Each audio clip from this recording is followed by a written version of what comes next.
I drove the Calico Road for 31 years, and in all that time, the only thing I ever saw repay a kindness faster than the country could punish one happened at a little way station the maps called Crane's Halt. The spring, a half-dead stranger came walking out of a blizzard that should have killed him. I was the Jehu on that run, the stage driver, if you want the polite word, and I knew every rut and rattlesnake hole on the 80 miles between Sour Springs and the river crossings. I knew the people too, the way a man knows them when he stops at their doors twice a week with the mail and the news, and whatever the world had decided to load onto his coach. And of all the doors on that road, the one I most looked forward to was the low sodden timber station that Etta Crane kept alone out on the Antelope Flats, where there wasn't another light for 14 miles in any direction. She wasn't but 28 that year, and already the widow of a man the country had used up. Tom Crane had built the halt with his own hands, dug the well, raised the corral, set the long plank table where travelers ate before he ever thought to bring a wife out to keep it.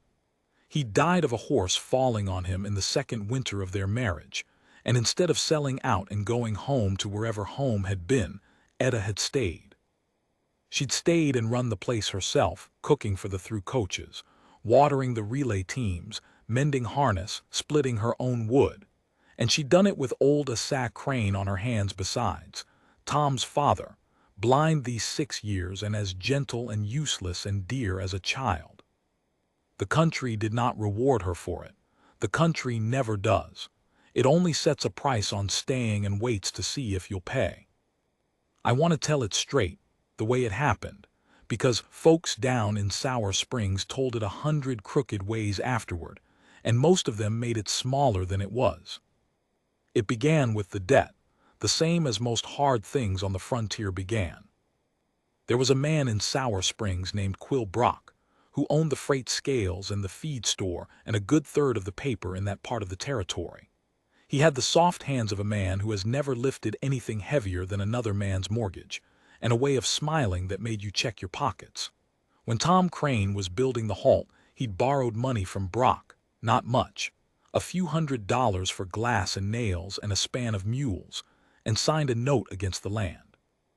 Tom always meant to clear it.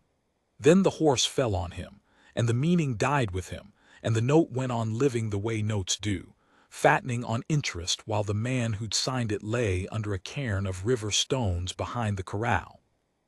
Brock had let it ride for a while. There's a kind of patience that's worse than greed, and Brock had it. He waited until the halt was the only thing of value Etta owned, and then he came calling. I happened to be there the first time he did, standing my team in the yard with the noon coach.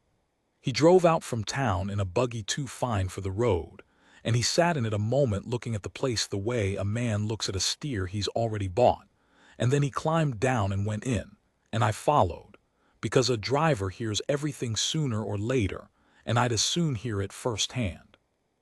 "Mrs. Crane," he said, taking off his hat in a way that managed to be an insult, "I won't waste your morning. The note's come due. Principal and interest, it stands at near $600 now, and I think we both know there's no $600 in this house." Etta was at the stove. She didn't turn around right off. She had a way of finishing the thing in her hands before she'd answer a man, and I came to learn it wasn't slowness, it was steel. When she did turn, she had a wooden spoon in her fist like she'd thought about it. "Then we both know it'll be paid slow," she said. "I send what I can with every coach. Wick'll tell you, I've never missed a quarter." "Quarters," Brock said and smiled. "Quarters on $600. Mrs. Crane, you be paying me from the grave same as your husband." He let that sit. "I'll be honest with you because I respect a woman who works. I don't want your quarters. I want the land. The stage line's talking of moving the relay station up to the Sour Springs Road inside 2 years, and when they do, this place is worth nothing to you and a good deal to a man who can wait. I'm offering to call the whole note square and put $50 cash in your hand besides today, for a clean deed. $50 and a clear conscience and a coach ticket to anywhere you like." I watched her think about it. I'll never pretend she didn't think about it. $50 was more money than she'd held at one time since Tom died, and the work of that place would have killed a team of oxen. But then old Asa called out from the back room in his thin, blind voice, "Etta, who's come?" And something in her face closed like a door. "This is my home," she said, "and his. We're not for sale at $50 or $5,000. Drink your coffee if you want it, Mr. Brock. The road's long back to town." He didn't drink the coffee. He put his hat on and told her, pleasant as poison, that the note would come due in full at the autumn term of the territorial court, and that the law was the law, and that he'd hate to see a hard-working woman put out by it, but the law did not consult his feelings nor hers. Then he drove off in his fine buggy, and the dust of him hung in the doorway a long while. $600, I said, because somebody had to. Etta girl, how in the world? "I don't know, Wick," she said. She'd gone back to the stove. "I expect I'll feed every coach that runs and put by every penny and pray the line doesn't move for 10 years. She wiped her hands. "And if that's not enough, I'll be wrong, and I'll have been wrong standing up. I'd sooner that than be right sitting down with Quill Brock's $50 in my apron." I've thought about that since. About how the whole of what came after turned on a woman too stubborn and too kind to be sensible. The sensible ones sell. The sensible ones are never out there in a spring storm with the door open to a stranger. The storm came on the last hard night of April, the kind the high flats get when winter won't quit clean. A wet, screaming blizzard out of the northwest that turned the world to a roaring grayness and dropped the temperature 40 degrees between noon and dark. I'd held my coach over in Sour Springs that day, which I have always thanked God for, because if I'd run it, I'd have run it into a drift and we'd none of us be in this story. So I wasn't there for the start of it. I had it from Etta, and from the man himself in the years after, and between the two of them I can set it down true. She'd barred the door and banked the fire and was sitting up with Asa, who couldn't sleep when the wind talked when she heard it. Not a knock. A man hasn't the strength to knock when he's been afoot in that for hours. It was a kind of falling against the door, a wait, and then nothing. A woman alone 14 miles from help in a country with road agents in it does not open her door to a sound in a blizzard. That's not caution, it's arithmetic. Etta opened it anyway. She told me once that she stood with her hand on the bar a long moment doing the arithmetic, and then she heard the weight against the wood slide down to the sill, slow, the way a thing slides when it's giving up, and she found she could not stand on the inside of a door and listen to a man die 6 inches away from her, whatever the arithmetic said. He came in with the storm half across her threshold, and he was the worst-looking creature she'd ever hauled out of the weather. No coat to speak of, he'd lost it, or it had been taken. One boot gone. His hands were claws, his face the color of tallow gone gray at the edges, and there was dried blood black down the side of his head from a wound above the ear. He was a big man, made bigger by being dead weight, and how she got him over the sill and the door barred again behind the wind, she could never afterward explain, except to say that you find the strength for the thing in front of you or you don't. And she did. She got him to the hearth. She cut the frozen rag of his shirt off him and rubbed the life back into his hands and feet with snow first, and then with warmth, slow, the way you have to, or the blood comes back like fire and the man screams. She poured broth between his lips a spoon at a time, half of it running down his jaw. She cleaned the gash on his head and bound it. And all the while old blind Asa sat by, holding the lamp he couldn't see by because his hands needed something to do, asking soft questions. Is he young, Etta? Is he breathing better now? And she answered everyone as she worked, because the old man's voice steadied her. The stranger didn't wake clean for the better part of 2 days. He'd surface and rave and go under again. Fever took him hard. There was a stretch the second night she was sure she'd lose him, and she sat on the floor by the hearth with his terrible cold hand in both of hers and talked to him the whole night through, about Tom, about the well Tom dug, about the way the antelope crossed the flats in the fall like the land itself was moving. Not because he could hear, she said, but because a body fighting that hard to leave ought at least to have a human voice to stay for. He stayed. He woke the third morning to gray light and the smell of cornbread, and the first thing his eyes found was a young woman asleep sitting up in a chair beside him with a Bible open and unread in her lap and her hand still resting on his arm where she'd laid it to feel him breathe. He told me, years on, that he lay still a long time and didn't wake her, because he could not for the life of him work out what he'd done to be owed such a thing, and he was a man who'd kept careful books his whole life of what was owed and to whom. Now here is the part the gossips never could get straight, so I'll set it plain. The man Etta Crane pulled in out of that storm was Boone Calder. There's likely not a soul reading this who didn't know the name, in that country and in that year. Boone Calder ran the 2 Bar, 80 miles north and a different world, the biggest cattle outfit between the rivers, 40,000 acres of deeded land and 4 times that of range. A man who shipped beeves by the trainload and whose word at the Sour Springs Bank moved more money in an afternoon than the halt would see in 50 years. He was hard and he was feared, and he was so rich that no one in the territory could remember the last time he'd wanted anything he couldn't simply buy. Men told stories about him the way they tell them about weather and wolves. What he was doing afoot and half dead at Etta Crane's door is its own tale, and a plain one. He'd ridden south to look at a piece of bottomland a man was selling, traveling rough and alone the way he liked to, when he wanted to take the measure of country without a crowd of hat tippers around him. 2 men had come on him at a water hole, road agents, or men who decided to be, when they saw one rider alone with a good horse and a fat-looking saddlebag. They'd put a pistol barrel across his skull, taken his horse and his coat and his money and his boots but one, and left him for the country to finish. The country had near finished him. He'd walked the better part of a day and a night in the building storm, and the light he finally fell against was the only light in 14 miles, and it was hers. But she didn't know any of that. That's the whole hinge of it. He woke in a poor woman's house with a poor woman's hand on his arm, and he had no horse, no coat, no money, no boots, and no way on God's earth to look like anything but what the storm had made him. A ragged, penniless, half-killed nobody she had every reason to turn out and no reason at all to keep. And when he was strong enough to sit up and ask her, in a voice rusty from disuse, why she'd taken in a man who plainly couldn't pay her a cent, she looked at him like the question made no sense. "Because you were dying on my doorstep," she said. "I didn't ask you for your purse, mister.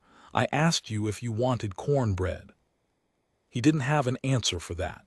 I don't believe anyone had ever in his life done him a kindness without an invoice attached, and it confounded him worse than the fever had. I came through with the first coach after the storm broke, and that's when I met him myself, though I didn't know him from Adam any more than she did.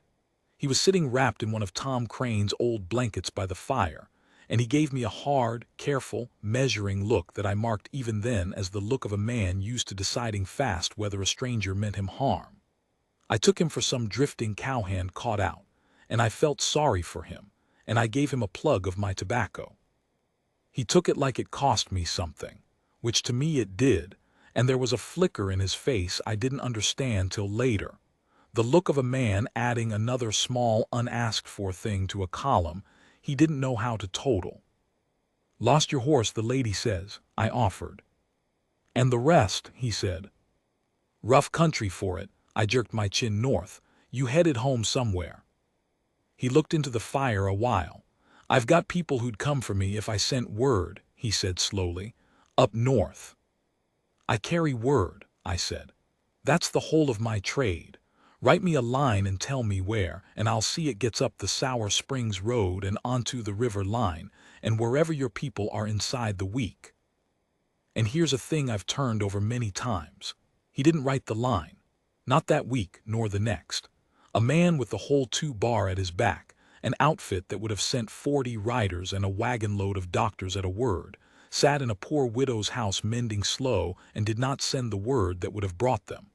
When I asked him about it long after, he was quiet a spell, and then he said the truest thing I think I ever heard him say. "Wick," he said, "I'd been Boone Calder of the 2 Bar for 20 years, and every soul I met wanted a piece of him. Out there, I was just a man some woman had decided was worth saving for nothing. I didn't want to send for the other fellow yet. I wasn't done being this one. So he stayed and he mended, and he made himself useful, because a man like that cannot abide eating bread he hasn't earned. As his strength came back, he split her wood, and I'll tell you, that woodpile had never been so handsome, for a 2-bar man could lay an axe to a log like nobody on the flats. He fixed the corral gate that had hung crooked since Tom died. He doctored a relay horse with a quitter that Etta had given up on, and the horse came sound. He could gentle a fractious team with 2 words and a hand on the neck, and the through drivers started asking who the new man was. He never gave a name worth keeping. "Boone," he'd say, and let them take it for a hired hand's name, which it might as well have been out there. And in the evenings, when the last coach was watered and gone, and the dishes done and old Asan nodding by the fire, the 2 of them would sit, and they would talk. I wasn't there for most of it, but I knew them both well enough by then to see the shape of what was happening, the way you can see a season turn before any one day shows it. He'd come in wary as a trapped wolf, all hard eyes and short words, watching the door. And week by week the watchfulness went out of him. She had a way of not pushing at a man, of leaving a silence open the way she'd left that door open, so a body could come into it if he chose. And by he chose.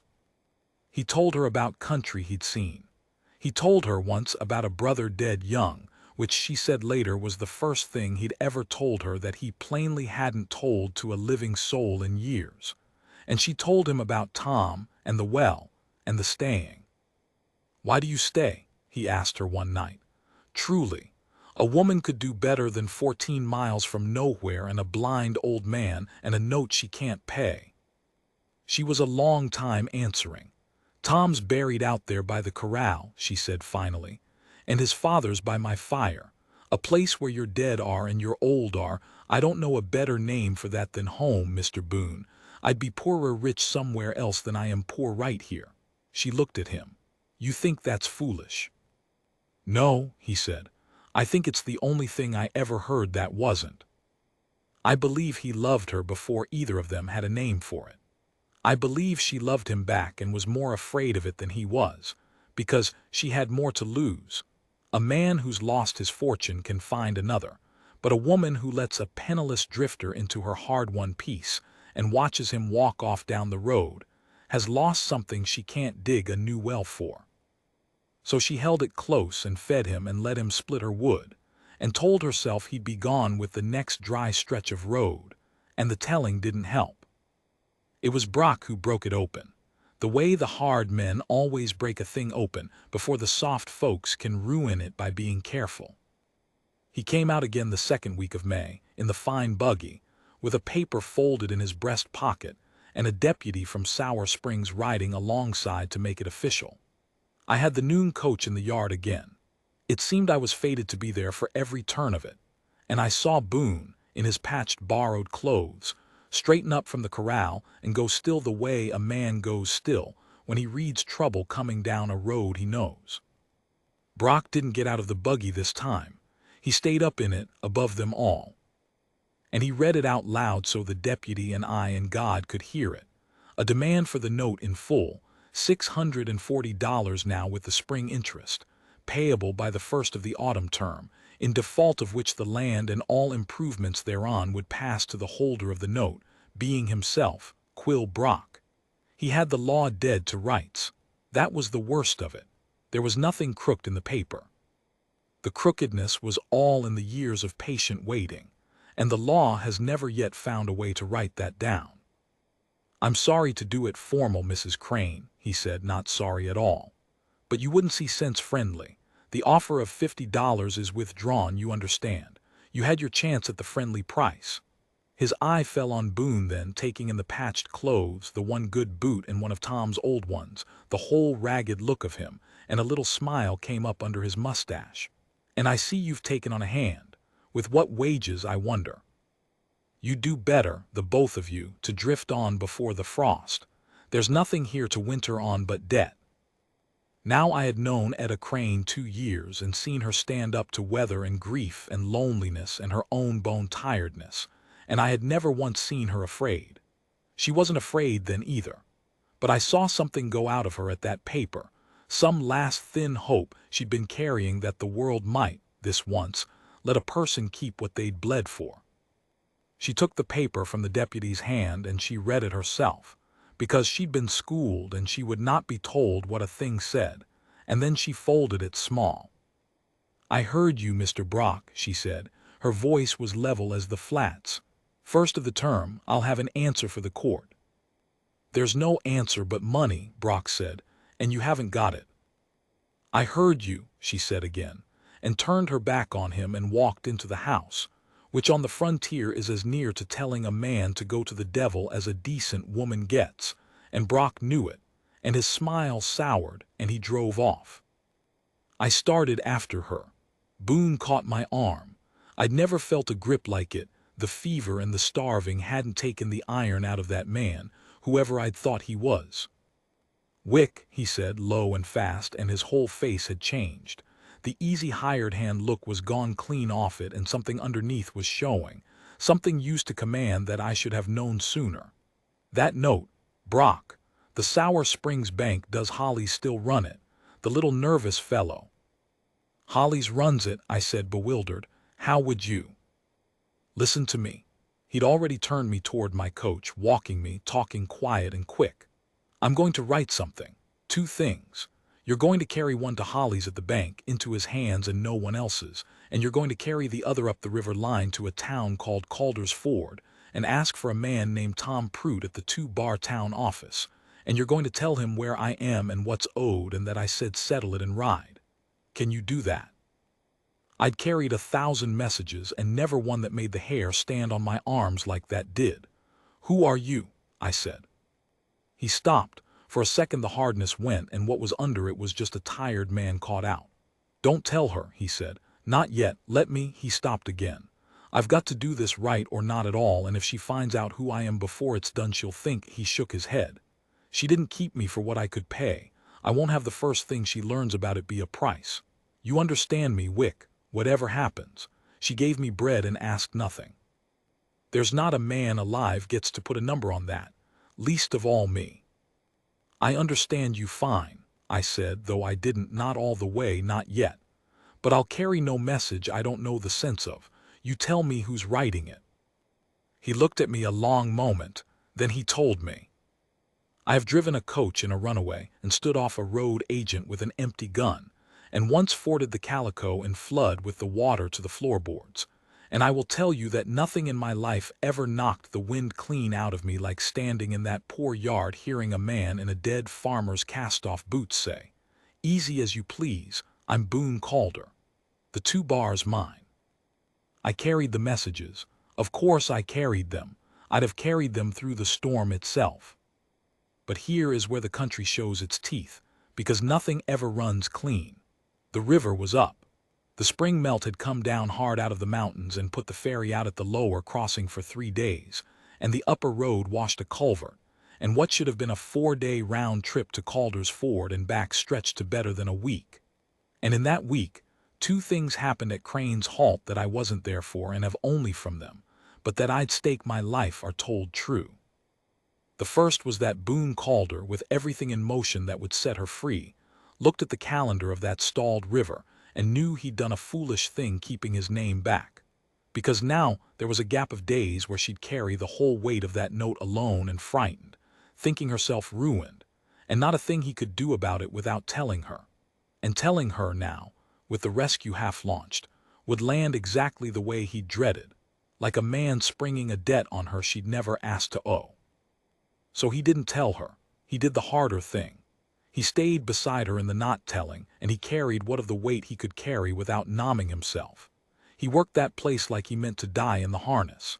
He sat up with her the night she finally let the fear show, when the dishes were done and a sat abed and there was no more pretending, and she put her face in her hands at the table and said, "I'm going to lose it, Boone, Tom's grave and all. I'm going to lose it, and there's not a thing I can do." And he didn't tell her then either, when one word would have lifted the whole thing off her. He just came around the table and put his hand on her shoulder, that big, ruined, gentle hand, and said, "No, you're not. I don't know how I know it, but you're not going to lose it. Some debts get paid that aren't the ones you'd think." And she leaned her head against his arm in the firelight and let herself be, just for a minute, a woman who wasn't carrying it alone. And that was the first time either of them touched the other in anything but doctoring. And it was the whole of it, a hand on a shoulder, a head against an arm, and it was plenty. The second thing that happened was that Brock came back, and he came back ugly. He'd heard, see, the way men like Brock always hear, that the widow Crane had a man about the place. And it had got into his head, a small, dirty head for all his money, that maybe she meant to marry her way out from under his note, find some fellow to take it on, slip the trap. He couldn't abide that. So he drove out a third time, alone now in the evening after he reckoned the last coach would be gone, and he found Etta in the yard pulling the well bucket, and he said his piece, and his piece was filth. I'll not write all of it. He told her what the town was saying about a young widow keeping a man in her house unwed. He told her it'd be easy enough to make sure the territorial court heard the same, and that a woman of low character would find no mercy from a judge when her note came due. He told her, and this is the part Boone heard, coming around the corner of the barn with an armload of split wood, that she could keep her good name and her land both, if she was reasonable, and that he was a generous man, and that there were arrangements between a man and a woman that didn't need a preacher, and he took hold of her wrist where it rested on the well curb to make sure she took his meaning. Now I have said Boone Calder was a hard man and a feared one, and I have said the kindness was thawing it out of him, and both are true, and I want you to hold them both, because what came around that barn wasn't the gentle man who split her wood. It was the other one. It was the 2-bar in a ragged shirt. He didn't shout, that's what Etta remembered. He came across that yard quiet and quick, and he took Brock by the back of the collar and walked him off the well curb and set him down by his buggy hard enough to rattle his teeth, and held him there with one fist gathered in his shirt front, and put his face down close, and said, "Quiet," she said, so quiet it was worse than shouting. "You'll take your hand off this woman and you'll get in that buggy. And the next time you come onto this land you'll come with the law and a proper paper, and you'll keep your distance and your filthy mouth shut. Or so help me God, I'll forget every reason I've got to be a civilized man. Do you hear me clear?" Brock heard him clear. Brock, looking up into that face from the dirt, saw something in it that put the fine words right out of him, and he got into his buggy with his hands shaking, and he drove off, and he did not come back. And I think a part of him spent the rest of that week down in Sour Springs trying to work out why a penniless drifter had looked at him like a man who could buy and sell him before breakfast. Etta stood by the well with the print of Brock's hand fatting off her wrist and looked at the man who'd come around the barn, and she didn't know who he was, but she knew in that moment what he was, and the two are not always the same, and when they are it's a rare thing. And she was frightened of the loving him then, more than the note, more than Brock, because a thing that can stand between you and the world like that is a thing whose leaving would take the roof off. "Who are you?" she said. It was the same question I'd asked, and he'd answered me. He didn't answer her. He couldn't, not yet, not without making it the price he swore it would never be. He just stood there with his hands open at his sides, this big, gentle, terrible man, and said, "Somebody you fed, that's all, that's enough."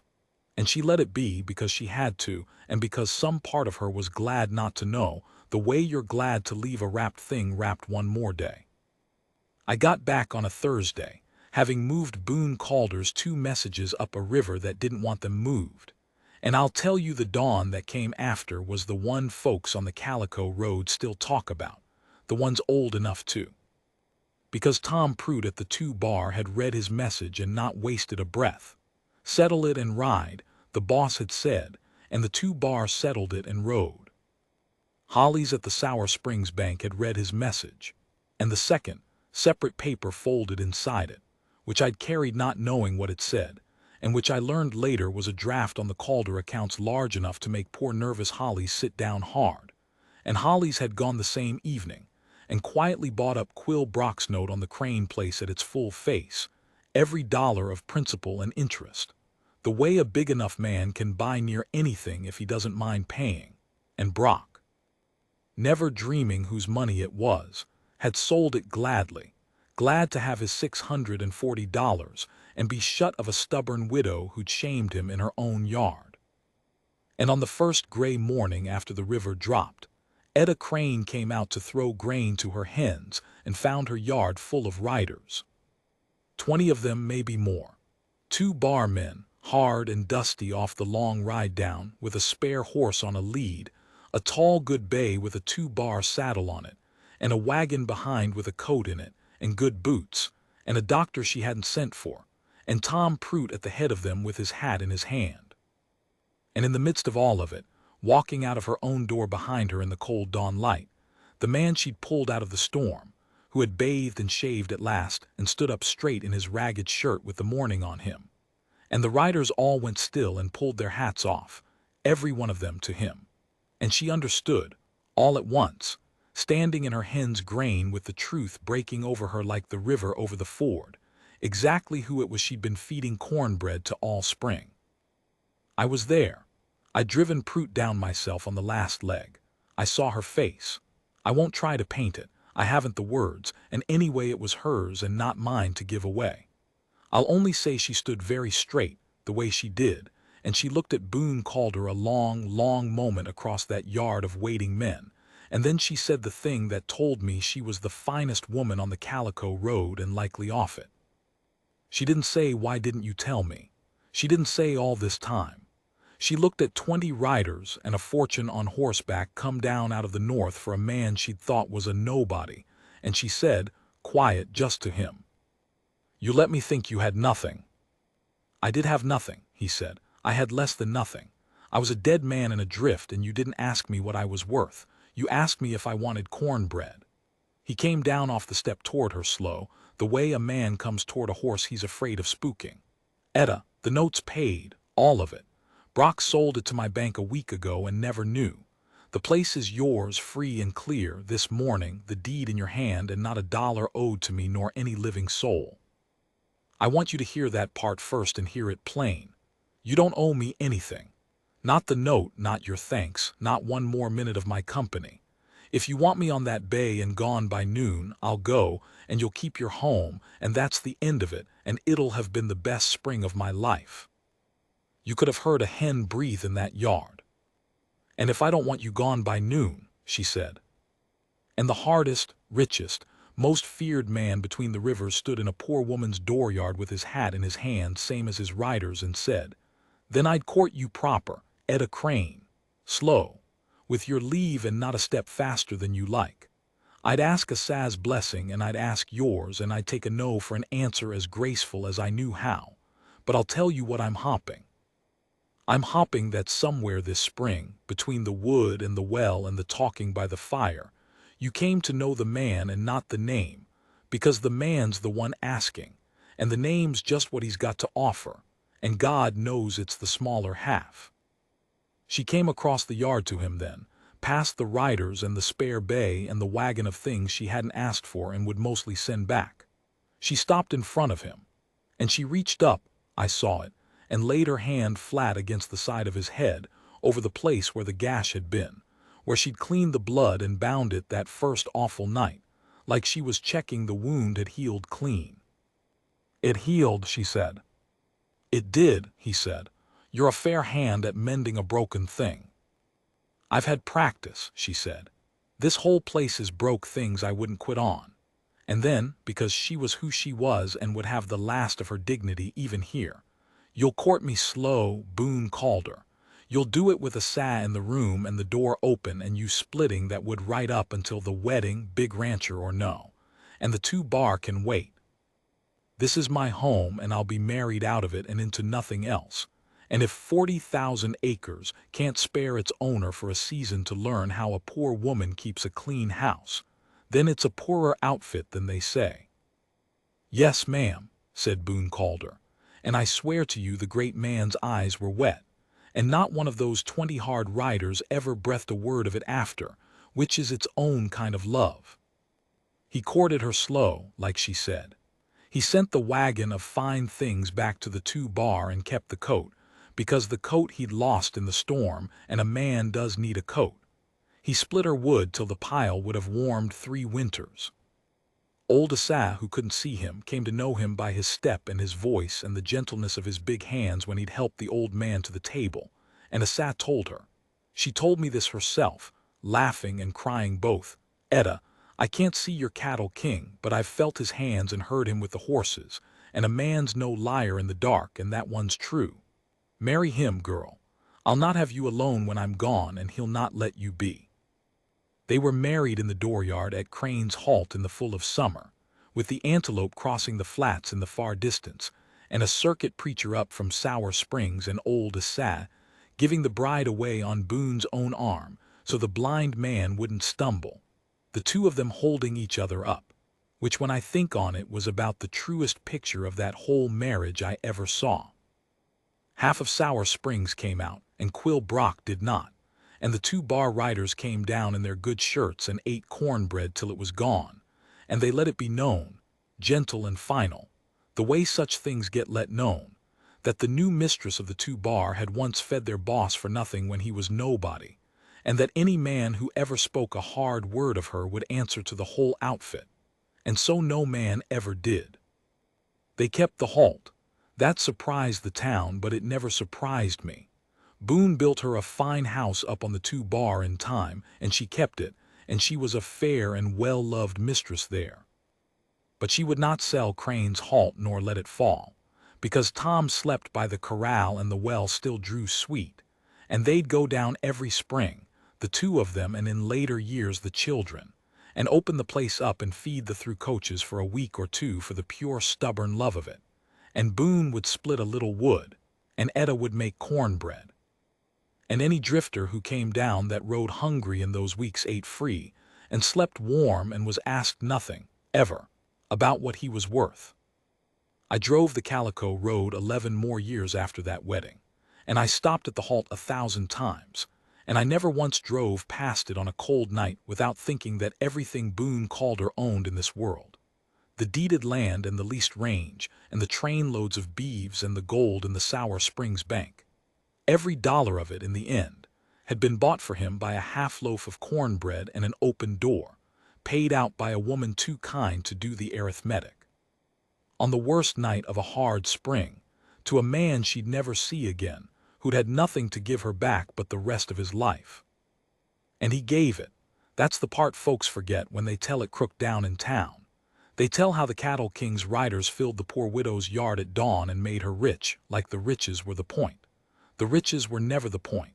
The point was a man who'd quit believing in unbought kindness, lying in a drift believing he'd die owed nothing and owing nothing, and a woman who knelt down in a storm and refused to let the arithmetic be true. She paid first. She always paid first. The dawn just brought the change. I'm an old man now and off the road these many years, and most of the people in this telling are under the grass, Etta and Boone among them, gone within a season of each other the way the long-married sometimes go, like one couldn't make the team alone. But there's a marker out by the corral at Crane's Halt, which the grandchildren keep up, and it's got Tom Crane's name on it, and below it, by her own asking, it's got hers, and below that just 3 words she chose herself, that I helped them cut, that don't make a lick of sense to anyone who has to ask. She had cornbread. I know what it means. There's a few of us left who do. It means a kindness given for nothing is the only coin out here that ever came back richer than it went, and that the woman who keeps an open door on a killing night has paid down a debt the whole country owes and will never square, and that somewhere in the dark a man was walking and falling and giving up, and the only light in 14 miles was hers, and she opened it. That's the whole of it told straight. The road's quiet now, but I drive it again barefoot in a blizzard for one more cup of coffee at that table, with the wood split high outside and the cornbread on, and the Cattle King laughing low at something his wife said, and the blind old man smiling at a fire he couldn't see but could feel, every soul of them home, and none of them owing anybody anything but love.